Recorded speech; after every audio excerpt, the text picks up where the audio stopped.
Hey drinking buddies, thanks for joining me again today. Today's all about your hip flexors. And the hip flexors are a set of muscles that helps to pick your foot up so you can take a step forward. They get really short when we are seated at a desk or driving in the car. And when these muscles get short, you tend to walk with your shoulders ahead of your hips, and that puts all of your body weight in your low back. If you can stretch out your hip flexors, you walk with your shoulders over your hips, and then all of your body weight is in your belly and in your core, which is what we want. So if you have to do a lot of sitting, if you are a runner, if you do a lot of plyometric work, you probably have some tight hip flexors that need to be rescued, so this one's for you. We'll start in all fours on hands and knees, and we're going to take a lizard and a twisting lizard. So you step your right foot forward and walk your hands and hips forward, or you can scoot your left knee back. We want your right foot to be completely flat to the floor. Some people who have long legs get it back here, and you just have to sort of coax it up to where you want it. You can have your foot in between your hands if that's your preference. I like both of my hands on the inside of my arch. You can come down onto your forearms if you feel like you have that flexibility and length. One thing you might do to add on to this is take the twisting lizard. You might like to walk your right foot outside a little bit, come onto the blade side of your foot, place your left hand at the center line of your mat. Just imagine that there's a line going down the center of your mat, the left hand goes on that, and you place your right hand on the crease of your right hip, and then you look over your right elbow. So you're twisting into the closed side of your body. There's nothing wrong with twisting to the left, but it won't isolate in the left hip flexors quite as well. So you can really drop down when you take the twist. And the key is to keep pressing your hips down and forward toward the floor. So we don't want you just to hold static. We want you to keep pressing your hip as much as you can.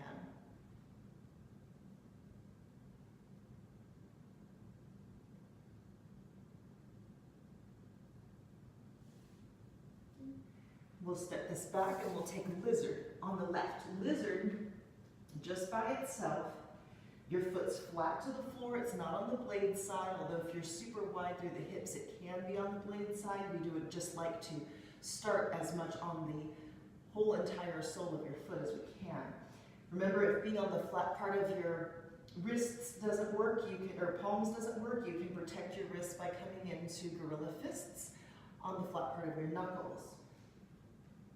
And again, if you want, you can take that twisting lizard, scoot your left foot out a little bit, come onto the blade side of your left foot, bring your right palm to the center line of your mat, and here it's your left palm that will go on the crease of your left hip, and you'll look out kind of over the horizon of your left elbow.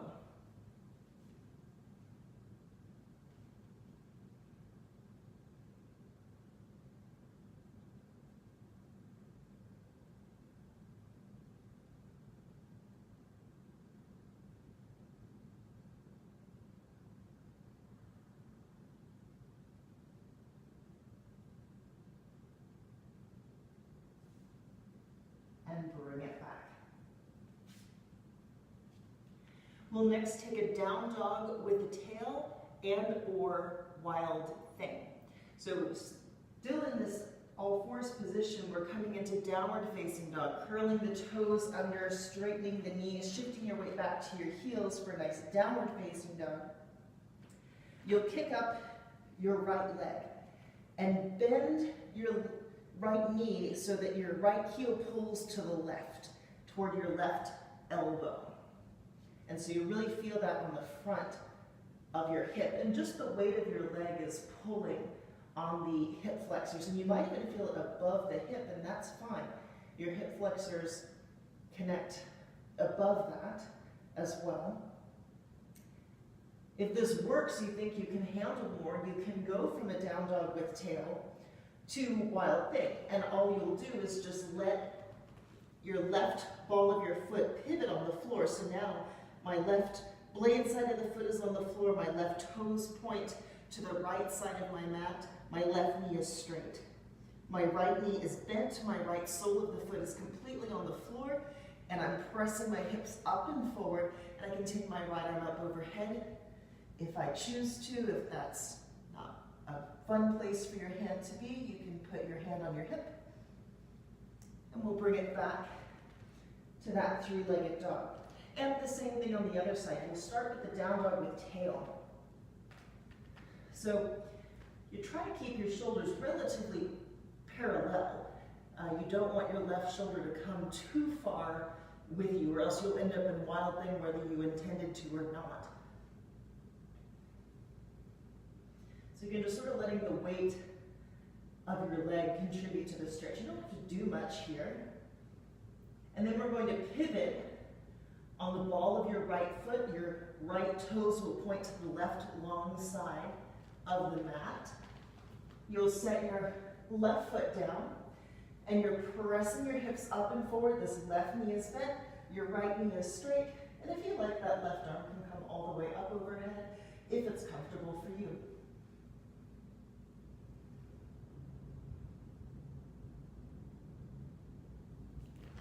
Back around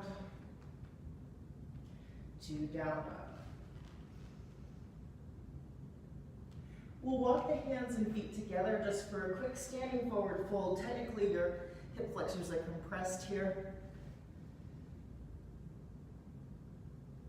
And then we'll bend the knees, tuck the tailbone, and roll the spine to standing. Dancer pose is a good way to get into your hip flexors, and it's also a good way to get into your balance and your core strength. If balance is something you're working on, you might like to move around to where you have a wall or a countertop or a chair, something that you can hold on to because you will be on one foot. So I'll be at an angle so that you can see this. I only have one camera. So you're just going to step onto whichever foot you want first, grab the blade side of your foot, and then the key is to bring your knees together, because if your knee is out to the side, you'll fall the opposite direction. So for some of us, just this runner's quad stretch is as far as it goes, and that's really fine. If your foot eludes you, you can always have a strap, or you can hold on to a pant leg if you've got one. Now for dancer, the key is equal and opposite pull. So we're going to kick up and back with your right foot. So you're going to really kick the shoelace side of your foot, the dorsal side of your foot, into the palm of your right hand. And to counterbalance that, you're going to reach out and forward with your left arm as you hinge at the hip. So it isn't that you're just holding your hand out for decoration and to be pretty.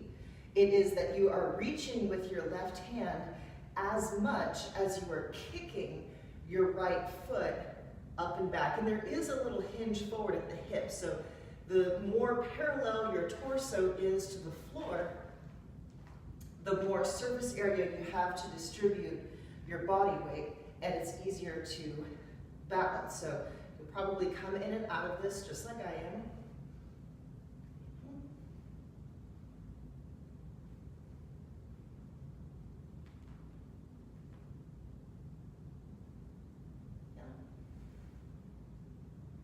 Or just be here with the knees as close together as you can get them, and then we'll change sides. And you might notice one side is stronger than the other, it's better balance. Being on the mat can be destabilizing for you. So if you have a harder surface to work on, that might be better. If you're on carpet, you're probably as stable as you're gonna get. So again, dancer. On the other side, just grab the shoelace side of your foot where your shoelaces would naturally be, or your strap or your pant leg. Just pull the knees together. You might start to get more of a quad stretch, but if you're getting it up here, you're already in the hip flexors, so you don't need to go any further unless you want to. And this is where your right arm comes in. So we're going to reach out with your right arm, kick, kick, kick, up and back, with your left foot. And as much as you are pushing into your left hand, you're going to reach with your right arm. And that way everything stays equal. And going in equal and opposite directions brings everything to center so that you can hold it. There should naturally be a slight bend in your right knee. We never want a locked out knee. The bend will also give you that extra surface area to distribute your body weight. So again, just coming in and out of this, but you want to go as deep as you can so that you get that big hip flexor stretch on your left side. Good. And bring it down. We'll come down to seated, however that happens for you. And we're going to take the box twists. And the box twists are really great if you have mobility in your knees, but you don't feel comfortable being on hands and knees. So one foot is going to stay tucked in, and the other heel will tuck back by your hip. And so some people's knees aren't going to let them do this. Lizard is probably the better option for you. If lizard doesn't feel good because being on the knees isn't comfortable, but you have a lot of range of motion, you can be in the box twist. So first you'll try to settle both sitting bones to the floor, and you'll probably feel more in the quads than you do the hip flexors. But just get that initial opening. Then this back hip is going to roll up and forward, and we're going to take our hands to the outside of the opposite thigh, and like we did with the lizard and the wild thing, you'll keep pressing your hips forward. So you don't just get here and then relax. You continue to roll that hip, push it as far forward as you can. It's not going to go any further, but you want to keep pushing as though it will. And that's what gives you that stretch on the front of your hip, where the hip flexors are. Some people like to hold the box twist. Some people feel like they get a better version if they are coming in and out of it, just rolling it back and forth, and you're welcome to do whichever one suits you. But for me, I like to really dig in and hold it more yin style.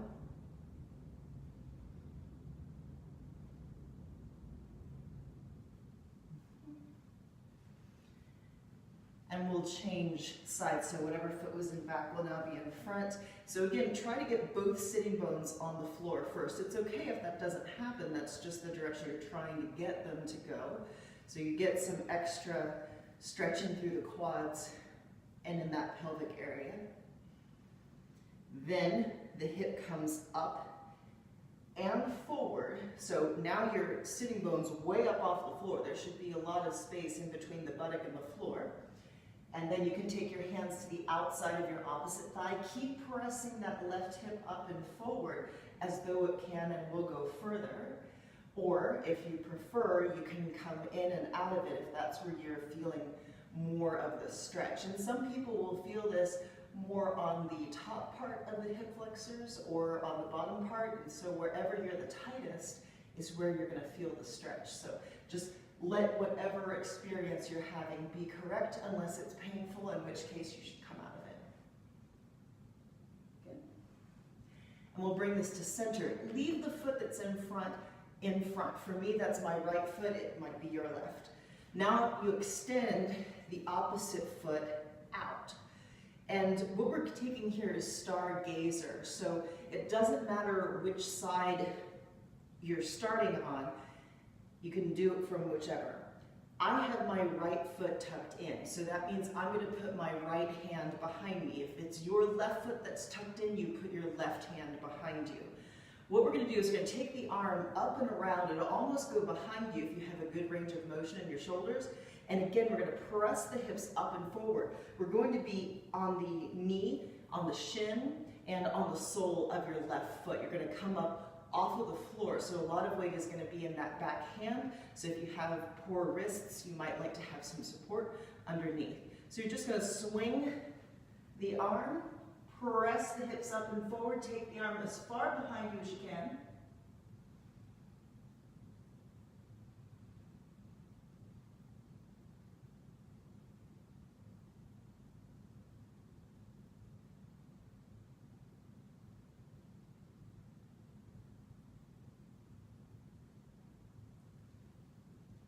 And bring it down. And again, that's something that some people like to come in and out of, and you're welcome to do it that way. It just becomes more of an arm and core movement than a stretch.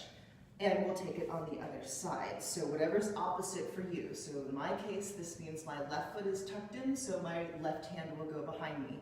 If your right foot is tucked in, your right hand goes behind you.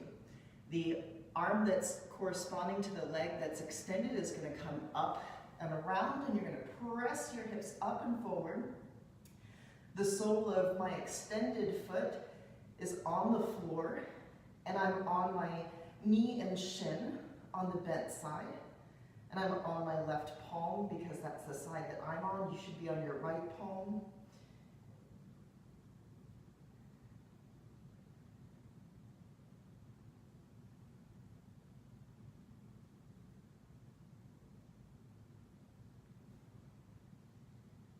And we'll bring it down. 2 more things to go. Bridge pose is sort of a contextual back bend and hip flexor stretch. If you're real tight in your hip flexors, bridge might not be something that you really feel a whole lot. I'm tight in hip flexors, and some people are not as tight and they feel the stretch. Some people are super tight, they do feel the stretch. But I do find that most people who are super tight, for some reason, don't feel the stretch. If you don't feel the stretch, it doesn't mean it isn't stretching though. So you're gonna press some weight into your heels, press your hips up and forward. So again, even though they're not gonna go any higher, you still wanna keep pressing up and forward as though they will. As though you're gonna end up kicking your feet back over your head for plow, for example. So you keep really pushing up and forward. So again, you might feel a stretch somewhere between the bottom of your rib and the top of your thigh, but you might not.